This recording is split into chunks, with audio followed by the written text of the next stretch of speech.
शोएब जमाली साहब, आज जो मूसा मस्जिद में नमाज पढ़ के उसके बाद जो किया गया क्या है? देखिए, जो पिछले दिनों पहलगाम कश्मीर में जो घटना हुई है वो एक दर्दनाक घटना थी, आतंकवादी घटना थी और हमने सख्त शब्दों में इसकी मजम्मत की है। हमारी पार्टी के राष्ट्रीय अध्यक्ष ने अपील भी की थी कि इसके खिलाफ एहतजाज भी होना चाहिए। आज पूरे प्रदेश में इसके खिलाफ विरोध प्रदर्शन हो रहे हैं और जुमे की नमाज के बाद बड़े भारी तादाद में इस पर विरोध प्रदर्शन भी होंगे। जो घटना हुई है उसको लेकर हमारा सिर शर्म से झुक गया कि किस तरीके से बॉर्डर क्रॉस करके चंद लोग आते हैं, चंद कुत्ते आते हैं और यहाँ से हमारे देश के नागरिकों पर हमला कर जाते हैं। हमें इसके खिलाफ लड़ना होगा, एकजुट होकर के लड़ना होगा, इस आतंकवाद के खिलाफ लड़ना होगा। धर्म देखकर किसी भी तरीके से, चाहे वो धर्म देखकर लिंचिंग की जाए, धर्म देखकर कोई ट्रेन में गोली मार देता हो, चाहे वो चेतन हो या कोई भी व्यक्ति हो, धर्म देखकर आतंकवाद फैला रहा हो, वो बिल्कुल यहाँ से निंदनीय है और इस देश में ऐसी कोई जगह नहीं है।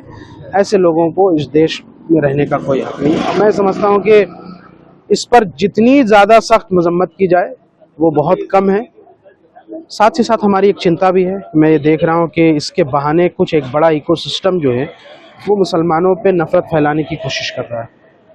कश्मीरी स्टूडेंट्स पे हमले हो रहे हैं। आगरा में एक वारदात हमें सामने आई जो क्लेम कर रहा है कि हमने मुसलमान को मारा है। 26 मारे हैं तो 2600 मारेंगे।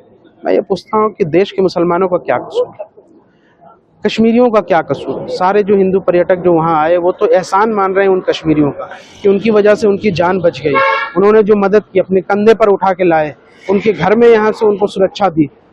सिक्योरिटी फोर्सेस कहाँ थी? सुरक्षा चूक जो हुई उसको सरकार मान रही है, लेकिन इस पर बातचीत क्यों नहीं हो रही? जो उत्तराखंड के अंदर धमकी दी जा रही है हिंदूवादी संगठनों द्वारा खुलेआम की मार दिया जाएगा, उत्तराखंड खाली कर दो, ये कहाँ तक जायज है? सरकार उसको जायज ठहरा रही है। मैं पूछना चाहता हूँ, कहाँ गई हमारे देश के नागरिकों की सुरक्षा?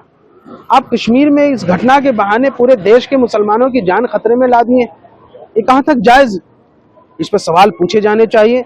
मेरी चिंता दोनों तरफ है। एक तरफ जिस आतंकवाद के खिलाफ हमें लड़ना है, पाकिस्तान प्रायोजित आतंकवाद, इसकी हम सख्त मुखालफत करते हैं और इस पर हमें एकजुट होकर के मिलकर लड़ना होगा। सरकार के हर कदम के साथ हमारी पार्टी साथ है और सर्वदलीय बैठक में बैरिस्टर ओवैसी साहब ने ये बात कह दी है। लेकिन साथ ही साथ हमारी ये चिंता है कि चाहे उत्तराखंड हो या दिल्ली हो या पंजाब हो, वहाँ जो कश्मीरी स्टूडेंट्स जो मुसलमानों पर हमले हो रहे हैं या मुसलमानों के खिलाफ नफरत फैलाई जा रही है, इस पर भी सरकार को कड़े कदम उठाने चाहिए और ऐसे जो आतंकवादी आतताई तत्व हैं जो इसको एक माहौल बना रहे हैं मुसलमानों के खिलाफ, इस पर कड़ी नजर रखनी चाहिए और उन पर कड़ी कार्रवाई होनी चाहिए।